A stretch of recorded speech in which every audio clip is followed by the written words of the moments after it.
बिस्मिल्लाहिर्रहमानिर्रहीम। वेलकम कोडोलॉजी। बात करने जा रही हैं अपने इनपुट फंक्शन इन पाइथन।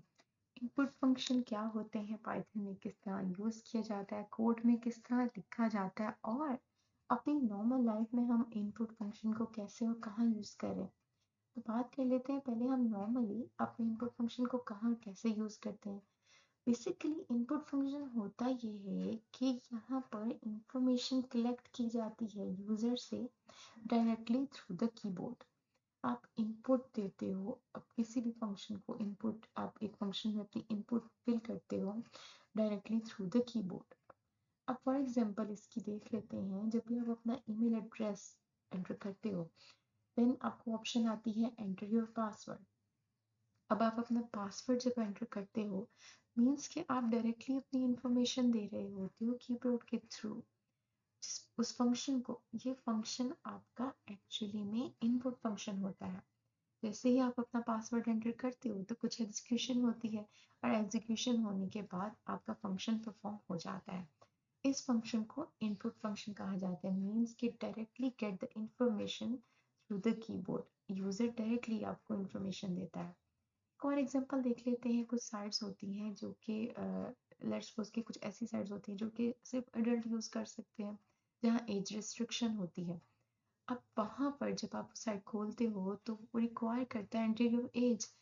जब आप वहाँ पर अपनी इंफॉर्मेशन मीन्स कि अपनी एज एंटर करते हो तो आप इनपुट फंक्शन में अपनी इंफॉर्मेशन डायरेक्टली पुट कर रहे होते हो। ये आपका एक इनपुट फंक्शन होता है।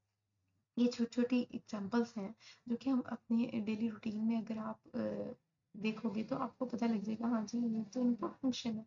और हम मुख्तलिफ जगहों पर रैंडमली इनपुट फंक्शन यूज़ कर रहे होते हैं। अब इनपुट फंक्शन को किस तरह से लिखा जाता है कोड में और किस तरह से ये परफॉर्म करता है, इसको हम देखते हैं। तो इसके लिए हम colab.research.google.com पर, जी हाँ जी, हम पहुँच चुके हैं अपने colab.research.google.com पर। इसको किस तरह से यूज़ करते हैं मेरी प्रीवियस वीडियोस में आप इजीली देख सकते हैं, आपको पता लग जाएगा। बात करते हैं हम अपने इनपुट फंक्शन की। इनपुट फंक्शन की एक छोटी सी एग्जांपल देख लेते हैं। Input function in Python used to take the input from the user directly through the program execution. अब क्या करते हो कि इनपुट फंक्शन क्या होता है, एक ऐसा इंफॉर्मेशन होती है जो कि यूज़र डायरेक्टली पुट करता है किसी भी प्रोग्राम को एग्जीक्यूट करने के लिए। अब हम पुरानी बात देख लेते हैं कि हम प्रिंट का फंक्शन तो यूज़ करते रहे हैं। प्रिंट का फंक्शन इसी तरह से यूज़ किया जाता है। आप प्रिंट लिखते हो और लिखते हो नेम, नेम लिख देते हो या फिर आप कह देते हो कोई भी कुछ भी लिख सकते हो। यहाँ मैंने कोडोलॉजी लिख दिया और ये प्रिंट होकर मेरे पास एज इट इज कोडोलॉजी आ जाएगा। इसी तरह जैसे यहाँ पे प्रिंट का एक फंक्शन है, मैंने प्रिंट का नाम लिखा और प्रिंथेसिस के अंदर मैंने एक अपना रिक्वायर्ड वैल्यू लिख दी। इसी तरह सेम एज इट इज आपका इनपुट फंक्शन काम करता है। अगर मैं यहाँ पर कह दूँ, मैं यहाँ पर कह देती हूँ इनपुट और यहाँ पर मैं आपको यहाँ पर मैं कह देती हूँ नेम। मैंने इनपुट किया, नेम किया और मैं इसको, जब मैं इसको सेल को रन करूंगी तो फिर हम यहाँ पर हमने अपने इनपुट फंक्शन में नेम की वैल्यू पुट कर दी। If I want to run this cell, तो यहाँ पर इसने मुझे एक सेल ओपन कर दिया है कि रिक्वायर कर रहा है कि आपने अपना नेम एंटर करना है। मीन्स कि यहाँ पर मेरा भी सेल रन हो रहा है या मैं यहाँ पर अपनी इंफॉर्मेशन पुट करूंगी। यहाँ पर मैंने अपनी इंफॉर्मेशन पुट की और मैं एंटर प्रेस करूंगी। जब मैंने एंटर प्रेस किया तो यहाँ मुझे लिखा आ गया कि नेम में मैंने कोडोलॉजी पुट किया तो यहाँ पर मुझे कोडोलॉजी एज इट इज लिखा आ गया। अब यहाँ पर हम सेम एज इट इज यहाँ पर हम अपने वेरिएबल को भी असाइन कर सकते हैं। ये पूरा इनपुट फंक्शन जो है कि इजीली अपने वेरिएबल को अगर असाइन करते हैं तो हम इसके थ्रू भी अपना सेल रन कर सकते हैं। फॉर एग्जांपल ये मेरा एक वेरिएबल है और यहाँ पर मैंने अपना इनपुट फंक्शन, अब इस वेरिएबल को मैं अगर नाम दे दूँ नेम का, मैंने कहा नेम के एक वेरिएबल में मैंने अपना कंप्लीट इनपुट फंक्शन यानी कि इनपुट फंक्शन के अंदर मैंने यहाँ पर स्ट्रिंग्स में एंटर योर नेम मैंने पुट किया। मैंने यहाँ पर एंटर योर नेम मैंने जैसे ही पुट किया और मैंने इस सेल को जब रन किया तो ये मुझे कहेगा एंटर योर नेम। नेम मैंने अपना एंटर करना है। जब मैं अपना नेम एंटर करूंगी, मैंने अपना नेम एंटर किया और एंटर का बटन प्रेस कर दिया। जब मैंने अपने एंटर का बटन प्रेस किया तो आप देखेंगे कि यहाँ पर इसको एग्जीक्यूट हो चुका है। ये स्क्रॉल करती हूँ तो यहाँ पर कह रहा है एंटर योर नेम। इसी तरह हम कुछ ग्रीटिंग्स भी कर सकते हैं। फॉर एग्जांपल मैंने यही कहा कि नेम का वेरिएबल लिया जिसमें मैंने अपना फंक्शन इनपुट फंक्शन पुट किया। मैंने कहा एंटर योर नेम, कॉलन लगाकर parentheses से क्लोज कर दिया। अब यहाँ पर मैं प्रिंट करवाऊंगी। मैं चाह रही हूँ कि मैं प्रिंट करवाऊँ क्योंकि मैंने हेलो भी लिखा है, कुछ भी ग्रीटिंग्स मैंने यहाँ पे लिख के देनी। तो मैंने कहा प्रिंट, यहाँ पर डबल कोट्स में स्ट्रिंग में मैंने कहा हेलो प्लस मैं कह रही हूँ नेम। ये जो मेरा नेम है ये साथ लिखा आ जाए, जो कि मैं इस इनपुट फंक्शन में पुट करूंगी और वो स्टोर हो जाएगा जाके मेरे इस वेरिएबल नेम में। तो ये जो वेरिएबल नेम में कोई भी वैल्यू स्टोर हुई होगी वो यहाँ पर लिखी आ जाए जब मैं प्रिंट कराऊँ। हेलो के साथ वही नेम आए जो कि दिया जा रहा है बार बार। तो यहाँ पर मैं यहाँ पर इस सेल को जब रन करूंगी तो आप देखेंगे कि वो कह रहा है एंटर योर नेम। यही वाली एज इट इज स्ट्रिंग आ रही है जो कि हमने भी पहले यहाँ पर की है। तो यहाँ पर मैं अपना नेम लिख देती हूँ एंटर। अब यहाँ पर लिखा इस ग्रीटिंग के साथ लिखा गया हेलो, हेलो महरीन। तो यहाँ पर कोई भी आप ग्रीटिंग्स दे सकते हो, कुछ भी दे सकते हो जिसके थ्रू आपने देखा होगा कि अक्सर साइट्स पर आप जैसे ही अपना नेम एंटर करते हो तो आपको नेम को इसी तरह से ग्रीटिंग्स के साथ आपका नेम शो हो रहा होता है हेलो हाय की तरह। तो यहाँ तक तो हमें पता लग गया कि अगर आप कोई भी ग्रीटिंग्स देना चाहते हो तो एक छोटा सा ही आप अपना लिख सकते हो, यहाँ पे अपना छोटा सा प्रोग्राम लिख सकते हो। अब यहाँ पर बात ये होती है कि जो भी हम इनपुट फंक्शन में वैल्यूज लिखते हैं उसको हमारा इनपुट फंक्शन स्ट्रिंग्स में कंसीडर करता है। जब हमारा इनपुट फंक्शन स्ट्रिंग में कंसीडर करता है तो यहाँ पर कोई भी वैल्यू हो, चाहे वो कोई नंबर्स की वैल्यू क्यों ना हो, लेकिन आपका इनपुट फंक्शन उसको स्ट्रिंग में ही कंसीडर करेगा। फॉर एग्जाम्पल यहाँ पर हमारा एक छोटा सा प्रोग्राम हम देखते हैं। हमने कहा कि name input enter your name, age का वेरिएबल मैंने लिया और मैंने यहाँ पर कह दिया कि एंटर योर एज। इसकी मैंने अब यहाँ पर इसको मजीद फर्दर कॉम्प्लिकेट नहीं करना चाह रही तो यहाँ पर कह दिया इनपुट फंक्शन में एंटर योर एज। मैं जब इस सेल को रन करूंगी तो ये मुझसे दो चीज़ें रिक्वायर करेगा। पहले तो ये मेरी एज रिक्वायर करेगा। यहाँ पर नीचे मैंने प्रिंट में ये भी कह दिया print my age is my name is, sorry my name is, जो कि डबल कोट्स में एज इट इज लिखा आएगा और यहाँ पर नेम आ जाएगा वही नेम जो यहाँ पर मैंने वेरिएबल में अपनी कोई भी वैल्यू स्टोर करवाऊंगी। और इसी तरह प्रिंट माई एज इज, ये तो एज इट इज आएगा क्योंकि डबल कोट्स में जो भी हम वैल्यू लिखते हैं वो एज इट इज आती है और इस एज में वही वैल्यू आएगी जो कि इस वेरिएबल में हम इस फंक्शन के थ्रू स्टोर करवाएंगे। अब जब मैं यहाँ पर अपना नेम लिखती हूँ, ये मेरा नेम आया और अब ये मेरे इस फंक्शन एज को रिक्वायर कर रहा है तो I put my age here. तो अब हम देखेंगे जब ये प्रिंट होकर दोनों चीज़ें आएंगी तो यहाँ पर आ रहा है my name is Mahreen. My name is as it is आया और महरीन यहाँ पर कोई भी वैल्यू जो आप अब अली कोई भी नाम आप लिखते हैं तो यहाँ पर एज इट इज़ आएगा और माई एज इज़ वही वैल्यू आएगी एज की जो कि यहाँ पर हम अपनी फिल करेंगे। तो ये तो एक छोटा सा प्रोग्राम हो गया जहाँ पर आपकी एज और नेम रिक्वायर कर रहा है।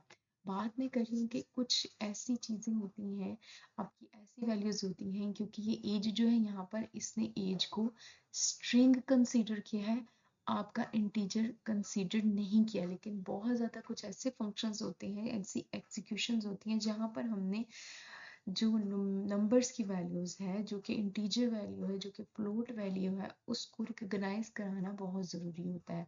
अगर आप उसको रिकॉग्नाइज नहीं कराते वो स्ट्रिंग ही लेता है और बहुत सारे फंक्शंस जो होते हैं वो परफॉर्म करना मुश्किल हो जाता है, एरर आ जाता है। तो उसके लिए ये होता है कि जब आप कोई भी नंबर वैल्यू कोई भी इंटीजर वैल्यू दे रहे हैं तो आपने उसको टाइप कास्ट करवाना है कि ये इंटीजर है ना कि ये स्ट्रिंग है। या आप कोई भी फ्लोट वैल्यू दे रहे हो तो you have to be recognize, आपने उसको टाइप कास्ट करवाना है, रिकॉग्नाइज कराना है पाइथन को कि ये फ्लोट वैल्यू है या इंटीजर वैल्यू है। तो उसके लिए हमने क्या करना होता है, हमने टाइप कास्टिंग करनी होती है। टाइप कास्टिंग के लिए हमने कन्वर्ट करना होता है अपने इनपुट को इंटीजर में या फ्लोट में। फॉर एग्जाम्पल मैंने एज का यही फंक्शन एज इट इज मैंने यहाँ से लिया एज का फंक्शन। अब एज के फंक्शन में हमने यहाँ पर इनपुट एंटर योर एज यहाँ तक तो हमें पता है, लेकिन यहाँ पर मैंने फ्लोट का फंक्शन यूज किया। फ्लोट से मैं टाइप कास्ट करा रही हूँ अपने इस कंप्लीट फंक्शन को। मैंने यहाँ पर क्या किया, लेट्स सपोज कि मैं यहाँ पर इसको डिलीट ही कर देती हूँ, जो है निशान ना हो कि ये किस तरह से कहाँ से आ गया। इसको मैं दिखाती हूँ। यहाँ पर हमने अपना as it is input function लिया। अब मैं चाह रही हूँ कि मैं इसे इंटीजर से टाइप कास्ट करूँ, तो मैं यहाँ पर सबसे पहले मैंने यहाँ पर इंट इंटीजर के लिए यूज होता है, और मैं इसे सराउंड कर दूंगी अपने पेरेंथेसिस को, यानी कि फंक्शन क्रिएट कर दूंगी अपना पेरेंथेसिस लगाकर।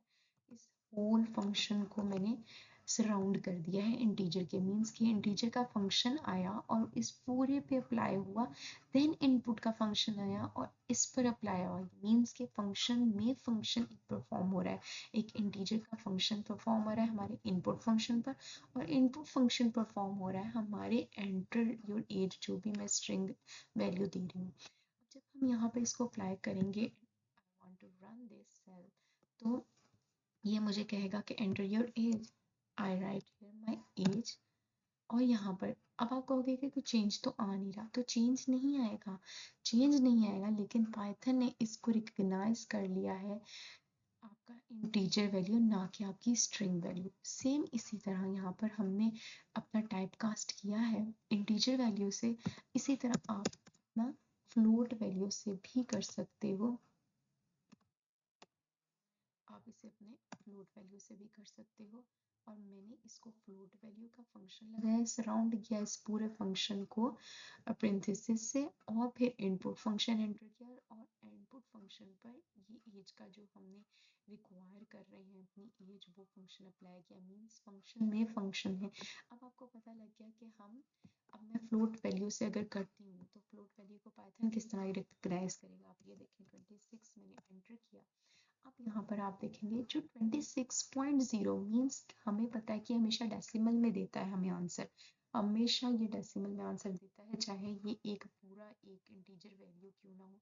तो मीन्स कि इसने रिकग्नाइज कर लिया कि ये एक स्ट्रिंग वैल्यू है, और सॉरी ये एक फ्लोट वैल्यू है। यहाँ तक हमें पता लग गया कि हम किस तरह से कन्वर्ट करते हैं, टाइप कास्ट करते हैं अपनी इंटीजर और फ्लोट वैल्यू को।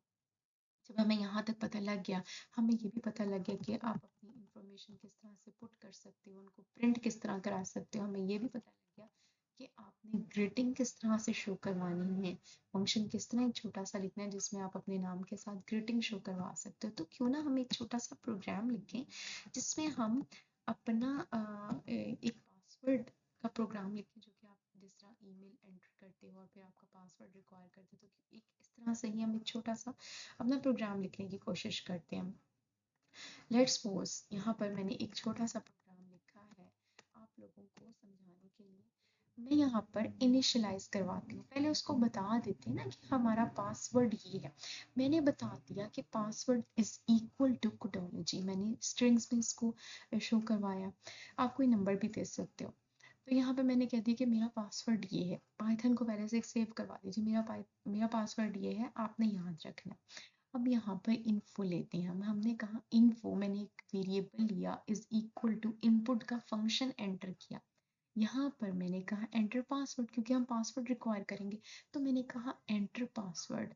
जब एंटर पासवर्ड आ गया तो यहाँ पर हम एक इफ की इंफॉर्मेशन लेंगे। अगर इफ ये इन्फो जो कि मेरा यूजर मुझे देगा, ये info is equal to password, यानी कि इस पासवर्ड को जो हमने पहले से स्टोर करवाया हुआ है, कहीं रखवाया हुआ होता है, वो उसके इक्वल आ जाता है, तो प्रिंट कर दो वेलकम टू कोडोलॉजी।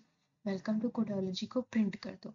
एल्स वरना प्रिंट रॉन्ग पासवर्ड। अगर तो ये चीज़ नहीं आती तो क्या प्रिंट करवा दो, रॉन्ग पासवर्ड करवा दो। मीन्स कि हमने इनपुट का फंक्शन यूज करते हुए इफ एल्स की स्टेटमेंट को यूज करते हुए एक अपना फंक्शन परफॉर्म किया है। अब मैं इसको रन करती हूँ तो ये मुझसे एक पासवर्ड मांग रहा है, मैं कुछ गलत सा कोई भी गलत चीज़ एंटर कर देती हूँ, तो वो मुझे कह रहा है रॉन्ग पासवर्ड। अब मैं इसको फर्दर रन करती हूँ। यहाँ पर अब मैं अपना एक्चुअल पासवर्ड एंटर करती हूँ तो यहाँ पर मुझे शो हो रहा है वेलकम टू कोडोलॉजी। मीन्स कि आपका पासवर्ड सही एंटर हो चुका है। इसी तरह होता है ना जब आप अपना पासवर्ड एंटर करते हैं तो ये छोटा सा वो प्रोग्राम है जो कि अक्सर जगह पर आप लोग यूज़ कर रहे होते हैं but you don't know how this function perform bank head पे ये किस तरह से फंक्शन परफॉर्म करे। तो आज हमें ये भी पता लग गया कि ये छोटा सा प्रोग्राम लिखा किस तरह जाता है। होपफुली आपको वीडियो पसंद आई होगी। चैनल को लाइक करें, सब्सक्राइब करें।